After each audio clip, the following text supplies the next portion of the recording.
welcome to Williamson County Sports Connection. I'm your athletic director, Darrin joins, along with my co-host, Mr. Tate Mathews. Tate, football's back. Week one's in the books. It was a good one for the WCS Sports Conference. You had your first game day at the Battle of 840. How did it go? It was great. Let me tell you, the folks at Fairview brought it for sure. Now, I did pull a little Dr. Qualls trick on him. You know, he came out to me last year. We had the game day at Franklin, said it was the worst game day you guys had ever, which may have been true, by the way.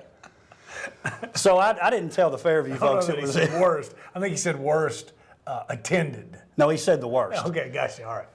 I'm going to sell him out now that he's gone on to do something else. But he came to my marketing class and told us it was the worst one they'd ever seen. So Fairview, I didn't exactly say that, and I didn't say that at all, actually. But I said, here's some things you need to do to make sure that this is going to be a great experience. And let me tell you, they brought the juice, man. Oh, without a doubt, yeah. They really did. And that game's a big game, man. So that's always been the Battle 840 is one of the rivalry games we always go to. And it's where the very first game day ever was. Right. It was at the Battle of 840 at Fairview. So, anytime those two get together, it's pretty neat. Was I right? Did Dr. Pantal bring it? Who brought the top secret box? That was Dr. Pantal. Yeah. With the fireman hat. Yes, he and Dr. Jones, they both great. are always good. Yep. It was great. Fun time. First game day you've missed, right? I don't take this personally, by the way. Yes, first one ever. I hated to miss it, but and the last one I'll miss. Family obligation. Family obligation. Which we totally understood. That's right. But you brought in the heavy hitter. I did. The pioneer of game day, Dr. Qualls. So, obviously Walker Chevrolet very involved in that particular event. Without them, that couldn't happen. Doesn't happen. Yeah. And Peter Vickay and Jacob and them at Springtree Media, without a doubt. Made us look good, I hope. Oh, yeah, man. They're great. And wait till you see the finished. Well, you've seen it because you did it at front. The finished product, man, that's the thing. Throw everything else out the window. The thing that ceases to amaze me is the finished product that these media classes put out, man. I mean, it's better than the stuff that we're seeing people that are getting paid Absolutely. to do. Really talented kids, man. Really neat. And, I think maybe the verdict's out on what every coach thinks about it. Maybe some coaches feel like, oh, it's a distraction. I don't want to come up to the table. And I think the majority like it. But I can tell you this. The students, the parents, the players, they know about it. Believe me, I've looked at Twitter. Oh, yeah. The coaches love it. The coaches love it. The best ever is we ought to have we need to bring Dr. Qualls in and have a best of. But the best ever is when Coach Webb came up and something had happened in pregame warmups. He was a little upset. He came up and obligated his duty, but he hit the table and he dang near broke it, and it was pretty neat. It was almost a And last year, actually, he broke it again. Yes. It was a 2-year, because I was there for that. Right. It was the 2 years in a row breaking. And Miss Lamb at Summit, she broke her bobblehead one year. So Her own bobblehead? her own, she didn't mean to. She was shaking. Is she the bobblehead or is like a Spartan? No, she had a Spartan bobblehead. Oh, I thought it was her. She broke it on the table. She got a little carried away. Good stuff. Well, let's look at what happened in sports for the district before we get to football. Just a couple of things that kind of stood out to me. Franklin soccer with a big win over Siegel, and they also actually dropped a game on Saturday to Clarksville. But talking to Coach Burgoyne, trying to make that schedule tough. Right. Because they know by the end of the year they should be one of the teams competing. Big game with Brentwood coming up, I think, 8-9 days away. Nolensville soccer with a 1-0 win over Ravenwood, two teams that were in the state tournament last year. That's got to bode well for Nolensville taking on a AAA power and getting that win. Oh, without a doubt. And he's doing the same thing. He knows what he's going to have to do when he gets there. They made it to the state tournament. Their road won't be as tough, obviously, as the guys in AAA. But I think Nolensville not only will go back, they might have a chance to get that first state championship. Absolutely. Brentwood volleyball. This is a surprise. Yeah. Off to a 3-0 start. Jeez. I don't know why I put that down as news, by the way. Well, keeping you up to date. So let's just assume that Brentwood wins every match. It's a match, right? Yes. Unless I mention it. No, hey, let me tell you something, man. Have you ever gone? Yes. Yeah, it's fun. Yes, it's a match. You have to win a match. You have to win 2 of 3 games. Right, I know that. Okay, yeah. I know the basic setup of scoring. Well, you asked. It's like tennis. I know tennis. There you go. Game, set, match. That's right. Now, you mentioned Nolensville soccer coach. So I will say this, I was going to mention this later. You're talking about the scheduling. I give Coach Daniels credit. He's a young coach. A lot of times, as a young coach, you want to schedule wins. Right. He's only in his 3rd year as the head coach, and you look at their schedule, and they've got a tough one. And it may be because nobody would play them. It's a little bit of both. Obviously, the Pulaski Academy. I'm talking about Coach Daniels, a Ravenwood. Absolutely. Yeah. The Pulaski Academy, obviously, he could have found another game, but and man, I can't wait for that. You know who they are, right? Absolutely. And I feel like that's the kind of team. Like if you gave me a team to coach, I might do that. Like you'd love that. We just won't punt. That's right. Yeah. It doesn't even seem like a real thing. If you'll go on iTunes podcast, there's a guy named Mark King. He used to be the CEO of North America Adidas, all over it. And he had a podcast, and he would do it with all kinds of sports figures. He does Kevin Kelly, who's the head coach of Pulaski Academy. I encourage any Ravenwood fan or anybody who's going to go to that game to go listen to it. You remember the movie Moneyball, Billy Beane? Absolutely. It's the exact same thing. Yep. It is 100% statistic driven. Everything that he does is, according to him, the numbers say you're better off going for it on 4th down. You're better off onside kicking it, and then if they recover it on the 45, then the average high school kicker can only kick it to the 5 and then the return. And that's why people are always like, man, that guy's got guts. There's no guts involved. Right. He's already made a decision. Predetermined. Right. That's right. That's right. But to answer your question, I think what Coach Daniels is trying to do, and if you read his quotes this weekend, he speaks a lot about it. One, they have a hard time, just like Brentwood, Independence, Franklin. They all have a hard time in 6A, 11 AAA ball, getting people to play them non-district. But he is trying to gain national attention for his program. And the way you do that is bringing in the Pulaski academies. And so get used to it. He's going to keep doing it. And selfishly, I would like to see, outside of our regions, and we can do it, like to see our teams play one another a little bit more too. Yep. It's good for everybody. And I think maybe I can have an influence on that. That's right. You are the county athletic director. I think the other thing that they're doing too, though, is he knows what they're going to, if they want to win the gold ball and Cook Bowl, they know what they're going to have to do. Well, playing Glencliff, no offense to Glencliff, that's not getting them. Who'd they play this week? They got some dimes dropped on them. I'll put it that way. Yeah. A bunch of them. All right, let's talk about our games. Let's start off with that. You mentioned Brentwood earlier. 9-6 win over NBA. Cade Granzow behind that big offensive line, and Stone Roston scoring the only touchdown of the game in overtime after 3 field goals, including one from NBA to start the overtime. Big win for the Bruins. Huge win. Montgomery Bell Academy, one of the powers in the D2 AAA. And you know a couple of things. You know they're going to be physical, and you know they're going to be well coached. And they had a great game plan. Obviously, defensively took away a lot of the weapons that Brentwood has. But man, I think that speaks really more to the character of this team than anything, than winning 35-28. You know what I'm saying? They had to tough this thing out. It was 3-3. I mean, it was 3-0 for a long part of the game, and then Montgomery Bell Academy kicks that field goal, very late in the game to tie it up. Goes into overtime, and then Cade Granzow takes it at the first carry, 8 yards. Then he takes it in from 2 yards out. For them to beat NBA in overtime, that's really big. And we knew going in it would be a defensive struggle. You would think so, yeah.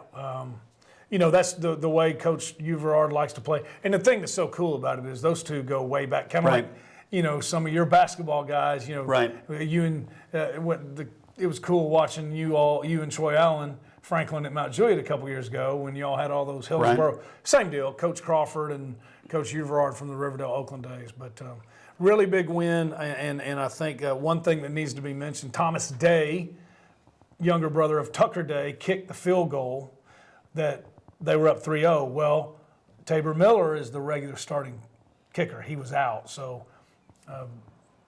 big shout out to Thomas Day. Stepped up big. Without that field goal, we don't even go into overtime. But it was a tough, grinded out win. It was kind of what you see. Cade Granzow, who I think is going to be a super player, 122 passing yards, 43. And only a junior.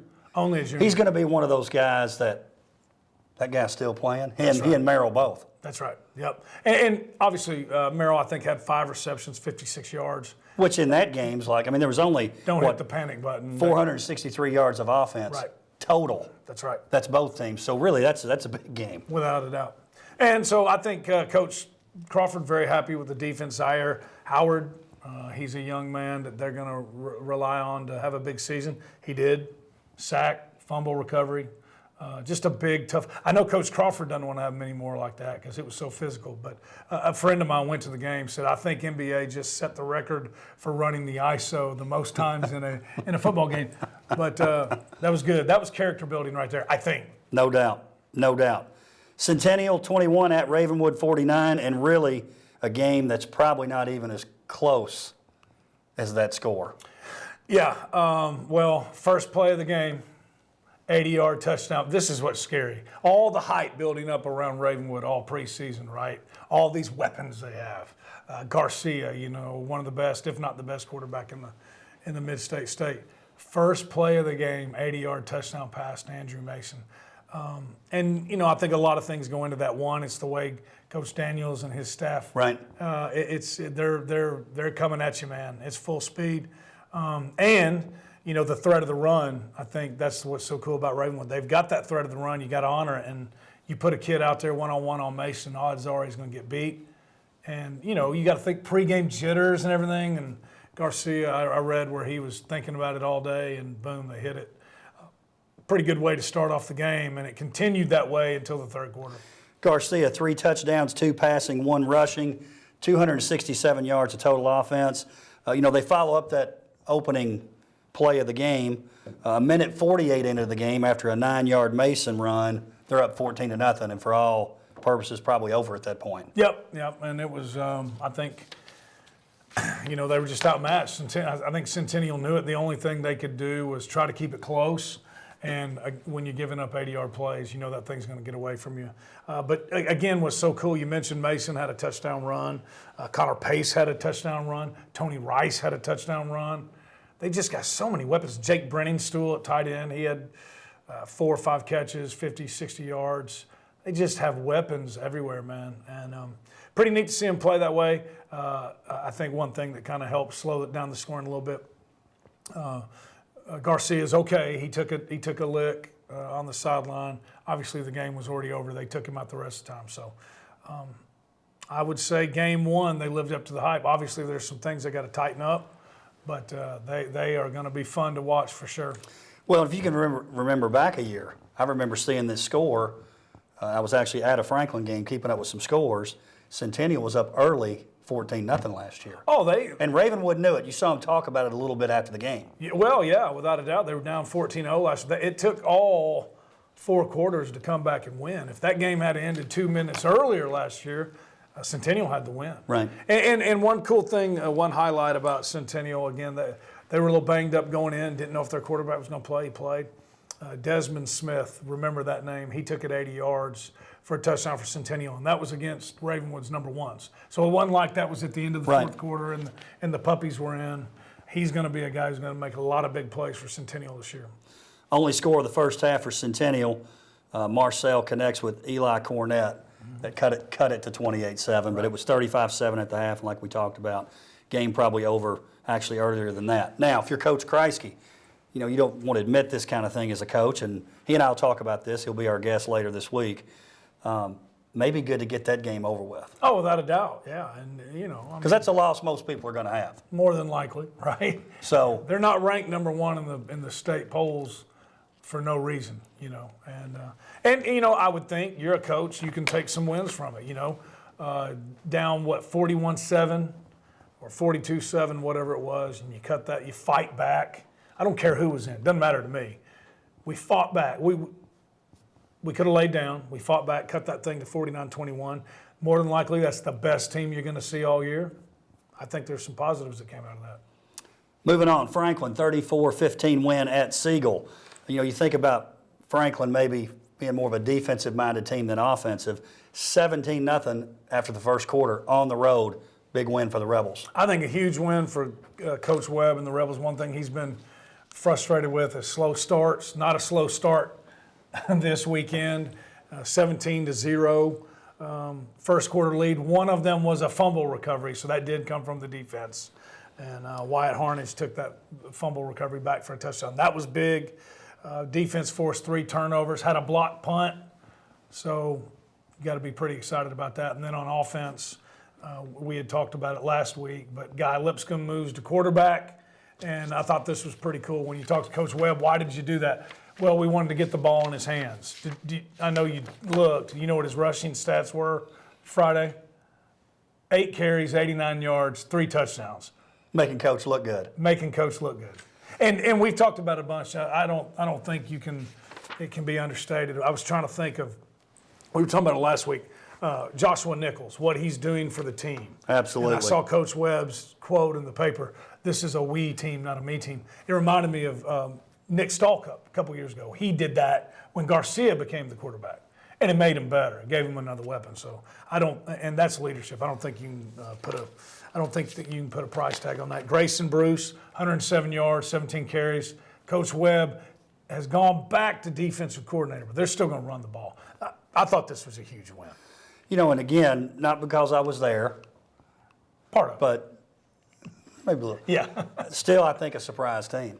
Because you take a look at some of the guys. You mentioned Grayson Bruce, who I'm going to say no one could even mention before the game the other night. I don't think Coach Webb would have really. I mean, He's one of many juniors and sophomores they have that are big-time contributors, including those big linemen. Yes. The sophomore, Fisher Anderson, the junior, Jason Amsler. Well, and everybody knows about Amsler, and everybody knows about Anderson, a name that Coach Webb said to watch.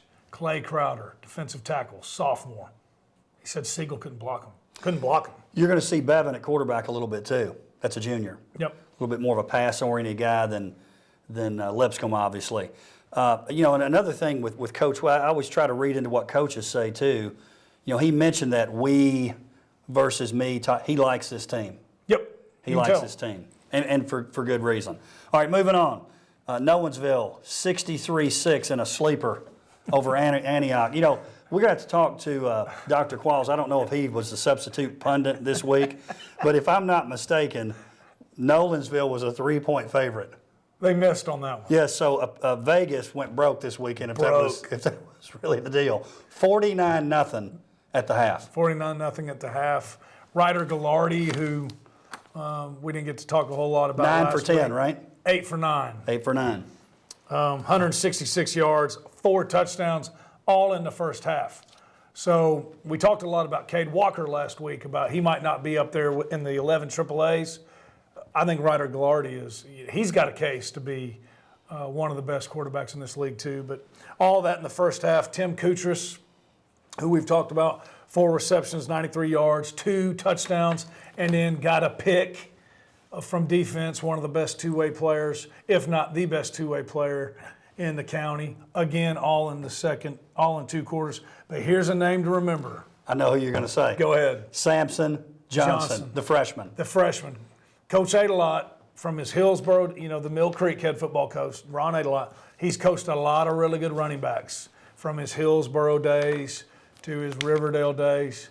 He has been saying this for a while. Watch out. This guy is going to be a player. He takes 2 touchdowns. Now, this kid's 14. He's a freshman. I don't care who we're playing. 2 touchdowns. Watch out, man. He's a weapon.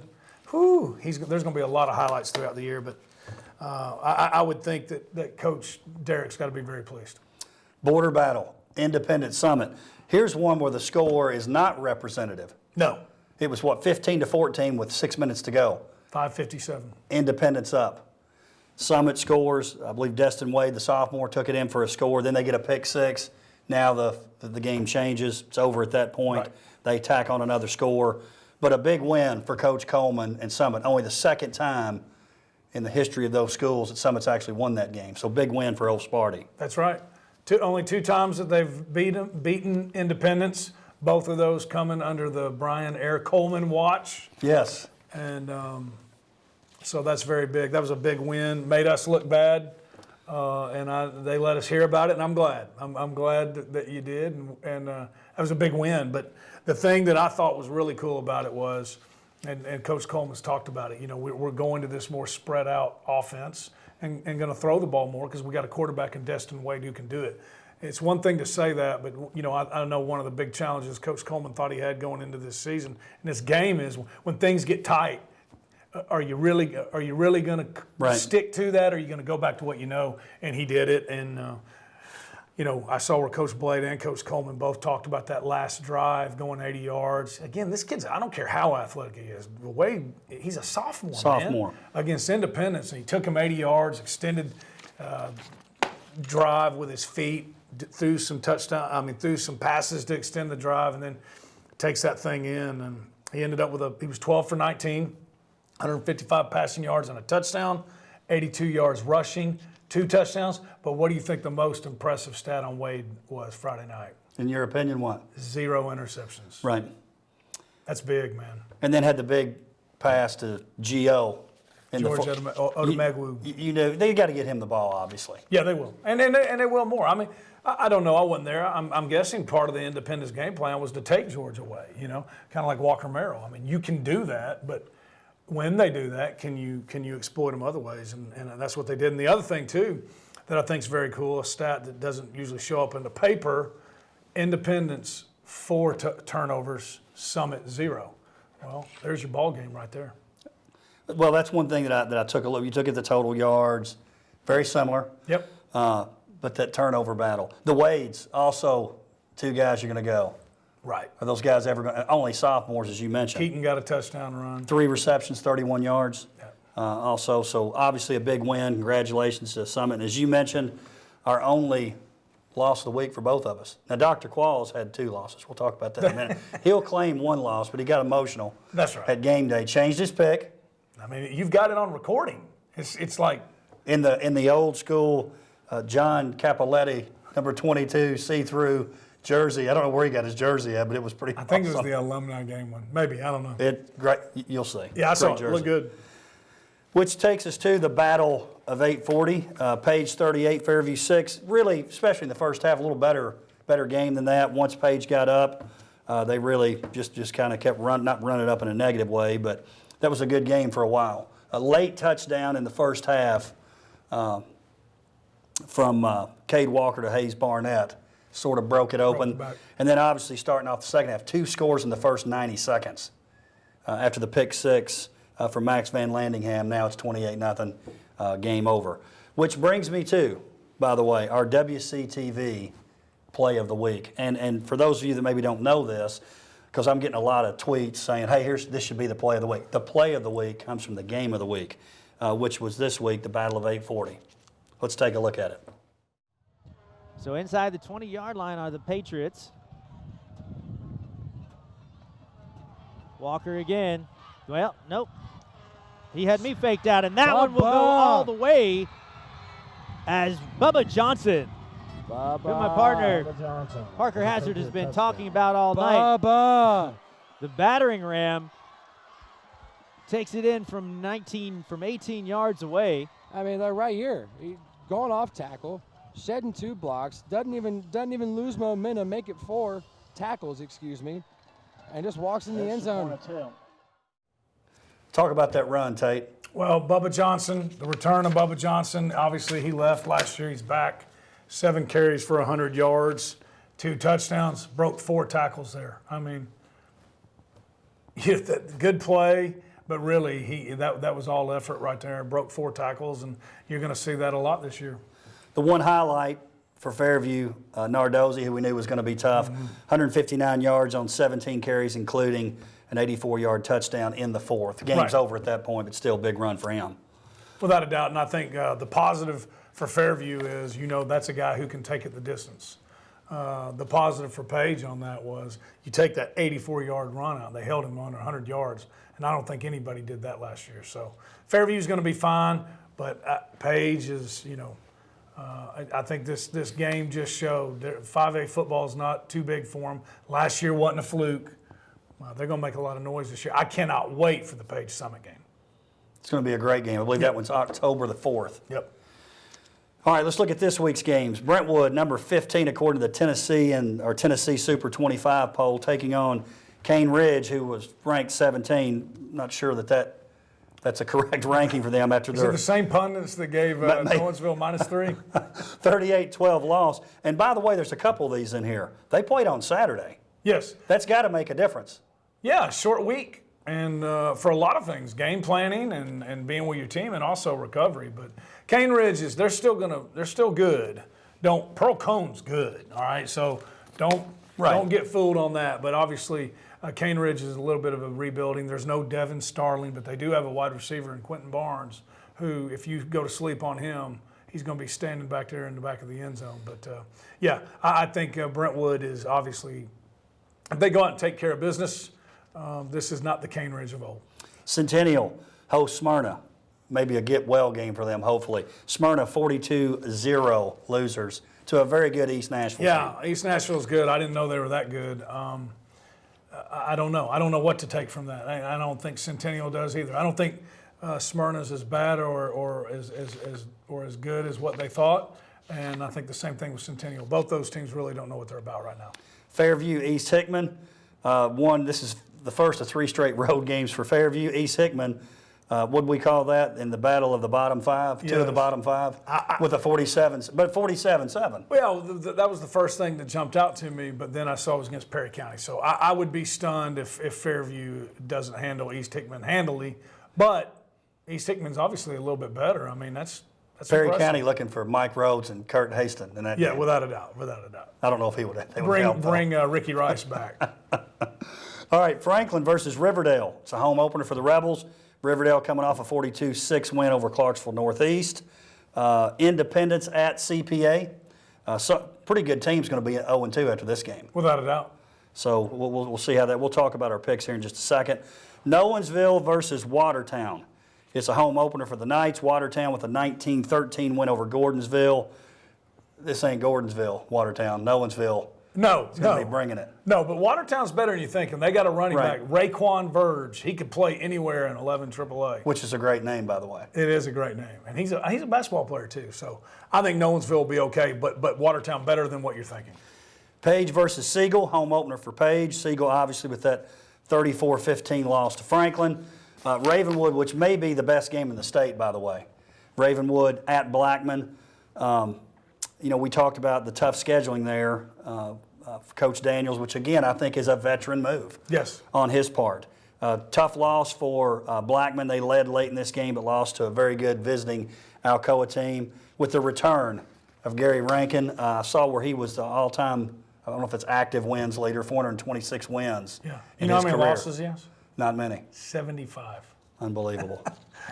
And then the final game, the Battle of the Hill. Probably not as big a rivalry game as it used to be, especially with Independence now and Summit, but it's still a rivalry game. Without a doubt. There in Spring Hill. And there were times when that was a game that really depended on how Summit's season was going to go, and so it might not be the rivalry people think it is, but it's still very important to Summit. All right, before we get to our pick'ems, I want to encourage the fans out there, if you'll go to Twitter, WCSCO Athletics, you can get involved in our fan polls each week. We're going to start mentioning how the fans did. So the fans were 5-1, like they missed the same game we did. So they beat Dr. Qualls. Yes. And then the folks from Independence did remind me, because 57% of fans said that Summit was going to win, that Independence was going to win, and I was reminded 57% got it wrong. Was the tweet I received, which was great. Yeah. So we weren't the only ones, by the way. All right, here we go. Brentwood at Cane Ridge. Who you got? Brentwood, I agree. Centennial hosting Smyrna. I'm going to say Centennial gets well. I do too, and I'm not just saying that because this is a WCS show. I think they get the win over Smyrna. Need it too. I agree with you, and I'm also saying it. Yes. Because it's a WCS show. That's right. Fairview at East Hickman. This one's over early, in my opinion. Popcorn City. Which, by the way, I knew the boat race. Did he make up Popcorn City? I'd never heard of this. I looked it up even. I Googled it. Popcorn City, I was getting like a deal on a value meal at the Super 8 movie theater when I looked at Popcorn City. So it's kind of it's a long story. I'm going to shorten it down. I used to say, because back in the day, we had a lot of those games. And Miss Dickerson would bring over popcorn in the third quarter and we'd eat it. Well, I'd say they're going to be eating popcorn by third quarter, and then Jeremy's doing the third quarter, and then actually intern Lance, who's no longer an intern, but we like to call him intern Lance, coined Popcorn City. Boom. Off. So it's actually fine. Then I was just trying to make fun.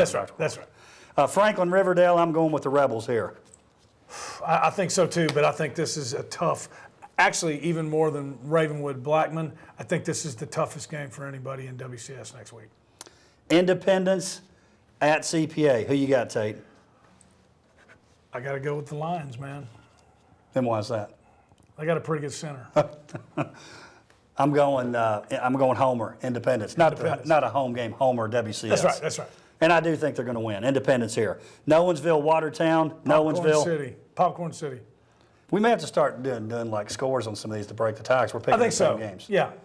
Page, Siegel, I'm going with the Patriots. They're going to continue to roll. And I'm going to tell you this, not that a scrimmage matters, but Page, Franklin, scrimmage, Page did okay in that scrimmage. Again, what's it matter? I mean, I know the game's played different. You can't hit the quarterback and some of that stuff, but I think Page takes care of business here. I think so too. I think as long as Page is healthy, they can play with anybody 5 or 6A. Ravenwood at Blackman, number 1 versus number 13 according to the Tennessee Super 25. I'm going with Ravenwood to continue with their winning ways at Blackman. Blackman's got a lot of speed. They got a lot of talent. They're physical. I think Ravenwood beats them by maybe 21. Old Sparty, we want to get back in your good graces. Summit rolls at Spring Hill. Popcorns. Destin Wade is, the shoulder pads are off before the fourth quarter. Eric Holman's got his boat captain hat on. Throttle all the way down. Mr. Producer, any mistakes?